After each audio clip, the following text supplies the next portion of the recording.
హిందువులను కించపరిస్తే సెక్యులరిజం, హిందువుల పక్షాన నిలిస్తే మతవాదం. మన సినిమా పరిశ్రమలో కూడా ఇదే రోగం పట్టుకుంది.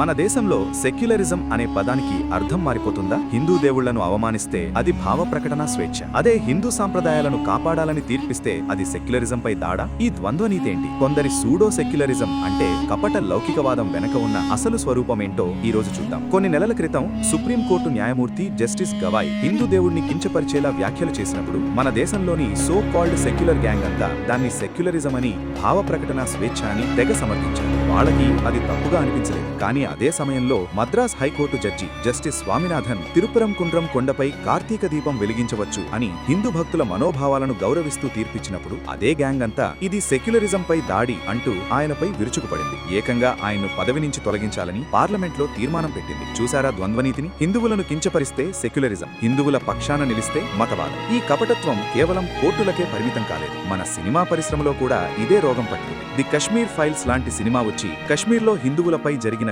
ఘోరమైన మారణ హోమాన్ని కళ్లకు కట్టినట్టు చూపిస్తే దాన్ని విద్వేషపూరిత సినిమా అని, కమ్యూనల్ అని ముద్ర వేశారు. ఇప్పుడు ధురంధర్ అనే మరో సినిమా వచ్చింది. కాందహార్ ఫ్లైట్ హైజాక్, పార్లమెంట్ దాడుల తర్వాత మన ఇంటెలిజెన్స్ ఏజెంట్లు పాకిస్తాన్లోకి చొరపడి ఇంట్లోకి చొరపడి కొట్టడం అంటే ఏంటో చూపించిన వాస్తవ సంఘటనల ఆధారంగా ఈ సినిమా తీశారు. పాకిస్తాన్కు మన భద్రతా దళాలు ఎలా చుక్కలు చూపించాయో చెప్పే ఈ సినిమాపై కూడా ఇప్పుడు అదే ఏడుపులు మొదలయ్యాయి. ఇది దేశభక్తి కాదట, రీల్ నేషనలిజం అట. కానీ హిందూ దేవుళ్లని అవమానిస్తూ తీసిన పీకే సినిమా, హిందూ పూజార్లని విలన్లుగా చూపిస్తూ తీసిన షంసేరా, శ్యామ్ సింగ్ రాయ్, టెర్రరిస్టులని మంచివాళ్లుగా, ఇండియన్ ఆర్మీని విలన్లుగా చూపిస్తూ తీసిన హైదర్, లాల్ సింగ్ చెద్దా, కులాల మధ్య చిచ్చు పెట్టి రెచ్చగొట్టడానికి తీసిన జై భీమ్ లాంటి సినిమాలు మాత్రం వాళ్ళకి సెక్యులర్ సినిమాలు. ఈ సో కాల్డ్ సెక్యులర్ గ్యాంగ్ సమస్య ఏంటంటే వాస్తవాలను జీర్ణించుకోలేరు. ఇస్లామిక్ ఉగ్రవాదం గురించి మాట్లాడితే, హిందూ ఇండియా ప్రయోజనాల గురించి ప్రశ్నిస్తే, ప్రభుత్వాలు హిందూ దేవాలయాలను మాత్రమే ఎందుకు నియంత్రిస్తున్నాయి అని అడిగితే వాళ్లకు కడుపులో మంట మొదలవుతుంది. వెంటనే విద్వేషం, మతతత్వం అనే ముద్ర వేసేస్తారు. అసలు సమస్య ఏంటి? మన దేశంలో సెక్యులరిజం అంటే